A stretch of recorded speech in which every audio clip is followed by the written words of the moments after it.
Good morning. आज आप लोग के लिए हम ऑप्टिक्स का ऑब्जेक्टिव क्वेश्चन लेकर के आए हैं। चलिए स्टार्ट करते हैं। याद रखिएगा ऑप्टिक्स का ऑब्जेक्टिव में हम लोग को टोटल 3 क्लास लगेगा, क्योंकि इसमें लगभग 80-81 क्वेश्चन होगा। तो एक दिन में हम लोग 25 क्वेश्चन डील करेंगे। आज पहला दिन। चलिए स्टार्ट करते हैं। क्या बोल रहा है? Which phenomenon shows that light is a transverse wave. कौन सा फेनोमेनन है जो ये बताता है कि लाइट ट्रांसवर्स नेचर का आता है? तो इसका सिंपल सा आंसर है पोलराइजेशन। याद रखिए पोलराइजेशन ही ये प्रूव करता है कि लाइट किस नेचर का होता है, ट्रांसवर्स। नेक्स्ट क्वेश्चन अगर देखें क्या बोल रहा है? When a lens is immersed in water it's focal length. जब लेंस को पानी में डुबा देंगे तो इसका फोकल लेंथ क्या होगा? सिंपल से इंक्रीज कर जाएगा, बढ़ जाएगा। क्लियर है? नेक्स्ट अगर जाए बोल रहा which of the following phenomenon explain that light does not travel in straight line. यानी कौन सा फेनोमेनन है जो ये बताता है कि लाइट स्ट्रेट लाइन में ट्रेवल नहीं कर सकता? इसका आंसर है डिफ्रैक्शन। याद रखिए डिफ्रैक्शन में क्या होता है, जब कॉर्नर पे टकराता था ये बेंड हो जाता था उसके जियोमेट्रिकल शेप में, यानी वो स्ट्रेट लाइन में नहीं, वो थोड़ा डेविएट हो जाता था। नेक्स्ट बोल रहा था magnification produced by N astronomical telescope in normal adjustment. याद रखिएगा मैग्निफिकेशन का फॉर्मूला होता है -FO/FE, एस्ट्रोनॉमिकल टेलीस्कोप का है।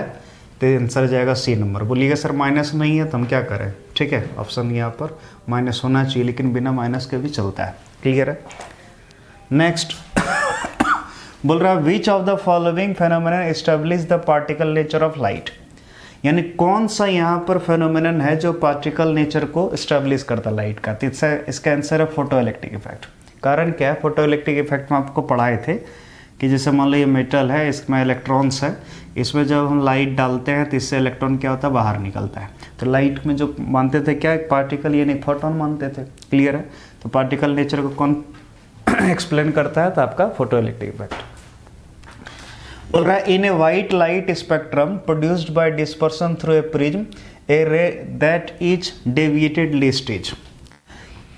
यानी समझिए ध्यान से क्या बोल रहा है क्वेश्चन कि मान लीजिए प्रिज्म में जब वाइट लाइट हम लोग डालते हैं, कौन लाइट?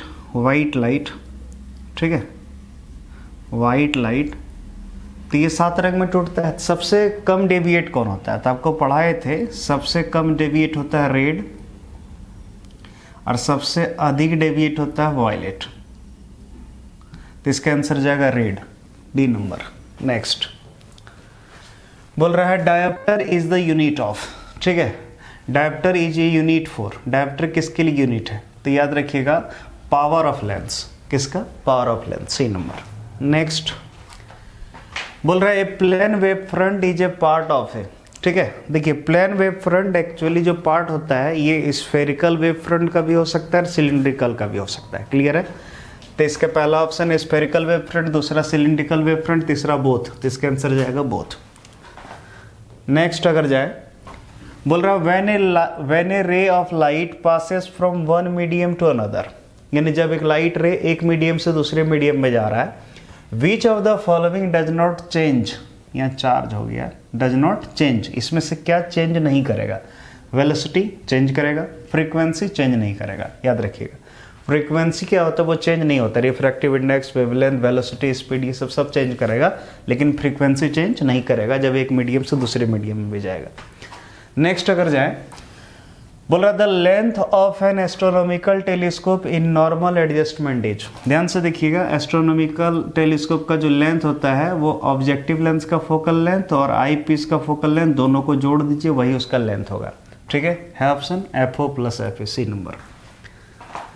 नेक्स्ट अगर जाए क्वेश्चन क्या बोल रहा है? When a light wave travels from air to glass. जब लाइट किधर से? एयर से ग्लास में जाए, तो डेफिनेट है एयर से ग्लास में जा रहा है, एयर टू ग्लास जा रहा है, यानी हवा से ग्लास में। तो यानी रेयर से डेंसर मीडियम है, डेंसर मीडियम में जाएगा तो इसका स्पीड भी घट जाएगा और वेवलेंथ भी घट जाएगा। तो इसका आंसर जाएगा इट्स वेवलेंथ डिक्रीजेज। ठीक है, इसका आंसर किया ए नंबर। नेक्स्ट अगर क्वेश्चन देखें ये क्या बोल रहा है, ध्यान से देखिएगा। बोल रहा on which principle does optical fibre act. यानी किस प्रिंसिपल पर ऑप्टिकल फाइबर एक्ट करता है? याद रखिएगा टोटल इंटरनल रिफ्लेक्शन है option, total internal reflection of light, B number. Next अगर देखें, देखिए क्वेश्चन क्या बोल रहा है? In an astronomical telescope, focal length of two lenses are 0.3 and 0.5 meter in normal adjustment. The distance between them is, ठीक है, ध्यान से देखिएगा। यहाँ जो है इसका ऑप्शन, इसका जो क्वेश्चन है, इस क्वेश्चन में थोड़ा सा ये मिसप्रिंट हुआ है। जहाँ से हम क्वेश्चन लिए वहाँ पर 0.5 मीटर नहीं था, 0.05 था, मतलब प्रिंट थोड़ा सा गलत हो गया स्टाफ से। तो आपको क्या करना है, इस जगह कर देना है 0.05। क्लियर है? तो देखिए क्या बोल रहा है, अब क्वेश्चन समझते हैं। In an astronomical telescope focal length of two lenses are 0.3 and 0.05 metre in normal adjustment, the distance between them is. देखिए ऑब्जेक्टिव लेंस का फोकल लेंथ दिया है 0.3 मीटर और आई पीस का दिया है 0.05 मीटर, और हमसे पूछ रहा है डिस्टेंस, यानी बोले तो लेंथ। सिंपल सा लेंथ निकालने के लिए दोनों को हम जोड़ देंगे, तो बोलो 0.3 प्लस 0.05 जोड़िएगा 0.35 मीटर है ऑप्शन। देखिए इसका आंसर गया सी नंबर। क्लियर है? नेक्स्ट 14 नंबर क्या बोल रहा है, which of the following phenomenon shows that light is a transverse wave. इसमें से कौन सा फेनोमेनन है जो लाइट को बताता है कि ट्रांसवर्स नेचर का होता है।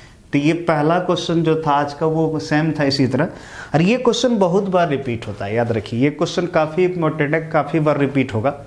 तो इसका आंसर क्या होगा आपको आंसर में बताना है, ठीक है, कमेंट में इसका आंसर देना है, इस क्वेश्चन का आंसर। ठीक है, तो चलिए आगे बढ़ते हैं अब।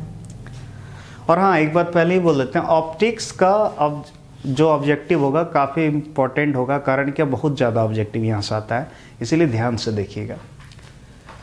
बोल रहा है if the refractive index, sorry, if the refractive indices of water and glass are 4/3 and 3/2 respectively. आपको रिफ्रैक्टिव इंडेक्स किसका दिया है, वाटर का दिया है 4/3 और ग्लास का दिया है कितना, 3/2 दे दिया है।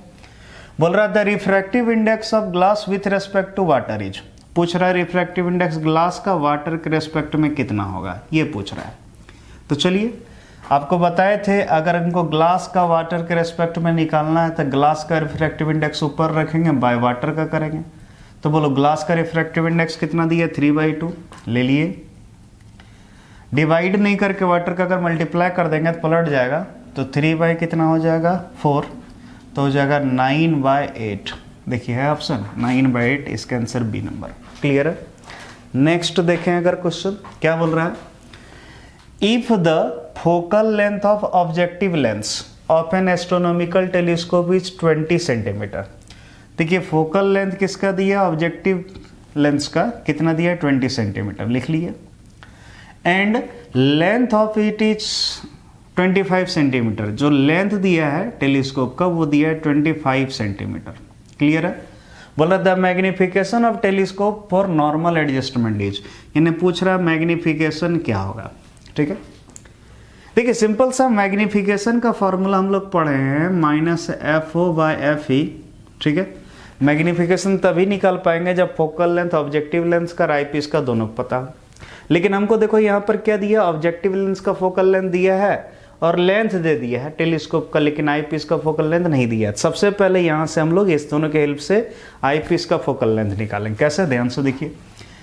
L इक्वल टू हम पढ़ाए होंगे आपको FO+FE था, तो FE इक्वल टू कितना हो जाएगा, इसको निकालना, इसको इधर घटा देंगे, L - FO। तो लेंथ कितना दिया है 25 सेंटीमीटर, माइनस FO कितना दिया है 20, तो सॉल्व किए तो कितना 5 सेंटीमीटर। FE का वैल्यू 5, अब बस रख दीजिए, -FO का वैल्यू कितना दिया है -20 बाय FE का वैल्यू कितना है 5, कटाएंगे 4, तो इसका आंसर आएगा -4। देखिए आंसर, तो इसका आंसर गया बी नंबर। क्लियर है? नेक्स्ट अगर देखें क्वेश्चन, क्वेश्चन नंबर 17 क्या बोल रहा है, Huygens wave theory of light can not explain. हाइगेन का वेव थ्योरी क्या एक्सप्लेन नहीं करता है। ध्यान से देखिए, हाइगेन्स ने जो थ्योरी दिया था उसमें कहा लाइट एक वेव है। याद रखिएगा, यहाँ जो फोटो इलेक्ट्रिक इफेक्ट है, याद रखिएगा ये तभी हो पाएगा, इसको एक्सप्लेन तभी कर पाएंगे जब हम लाइट को पार्टिकल मानेंगे।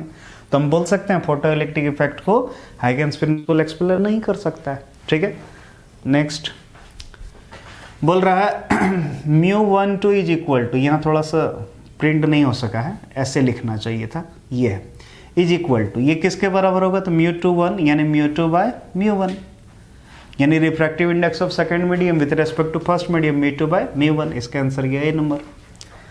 नेक्स्ट अगर क्वेश्चन देखें क्या बोल रहा है, ध्यान से देखिए, बोल रहा है इमेज फॉर्म्ड ऑन रेटिनाइज, रेटिना पर इमेज कैसा बनता है, तो याद रखिए रेटिना पर जो इमेज बनना चाहिए वो रियल होना चाहिए, इन्वर्टेड, तो इसका आंसर क्या, real and inverted, B number. Next अगर क्वेश्चन देखें क्या बोल रहा है, देखिए the magnification power of astronomical telescope is, astronomical telescope का मैग्निफिकेशन पावर होता है -FO/FE, देखिए है, इसका आंसर बी नंबर। नेक्स्ट क्या बोल रहा है, which of the following is the cause of formation of rainbow, यानी इसमें से कौन सा है जिसके कारण रेनबो बनता है, कौन सा फेनोमेनन, तो डिस्पर्सन, याद रखिए लाइट के डिस्पर्सन के कारण ही रेनबो का फॉर्मेशन होता है। Next magnifying power of simple microscope is, simple microscope का मैग्निफिकेशन था 1 + D/F, देखिए है ऑप्शन 1 + D/F, इसका आंसर क्या, बी नंबर। नेक्स्ट अगर क्वेश्चन देखें 23 क्या बोल रहा है, power of 2 lenses in contact is, 2 lens से कॉन्टैक्ट में उसका पावर क्या होगा, तो याद रखिए इक्विवेलेंट पावर निकालने के लिए हम बोले तो दोनों लेंस का पावर को आप जोड़ दीजिए, आपका निकल जाएगा, तो P = P1 + P2, A number. Next question देखते हैं, बोल रहा है if μg = 3/2 and μw = 4/3 then w μg इज, ध्यान से देखिए μg आपको दे दिया गया है कितना 3/2 और μw दे दिया गया कितना 4/3 और हमसे पूछ रहा है μg/w क्या होगा। चलिए देखते हैं बाबू, μg/w अगर बात करें तो इसका मतलब हुआ μg/μw, यानी वाटर का refractive index bye sorry glass का रिफ्रैक्टिव इंडेक्स बाय वाटर का, तो ग्लास का कितना है 3/2 ले लीजिए, डिवाइड करना था वाटर का लेकिन हम डिवाइड नहीं मल्टीप्लाई कर रहे हैं तो ये पलट जाएगा, तो हो जाएगा 3/4, यानी इसका आंसर हो जाएगा 9/8, है ऑप्शन 9/8। और ये सेम क्वेश्चन सिर्फ लैंग्वेज अलग था लेकिन क्वेश्चन यही था, आंसर भी यही था, एक बार पिछला पूछा था, यानी देख लीजिए क्वेश्चन रिपीट होता है ये सब, ठीक है, ये क्वेश्चन बहुत बार पूछा जाता है ये सब, तो ध्यान से देखिए, है बहुत आसान लेकिन पूछा जाता है। Critical angle for glass is, glass के लिए क्रिटिकल एंगल कितना होता है, तो ग्लास के लिए लगभग 42 डिग्री होता है, ठीक है। तो चलिए आज के लिए इतना ही रहने देते हैं, मिलते हैं अगले क्लास, ठीक है, इसका नेक्स्ट पार्ट लेकर के, तो थैंक यू।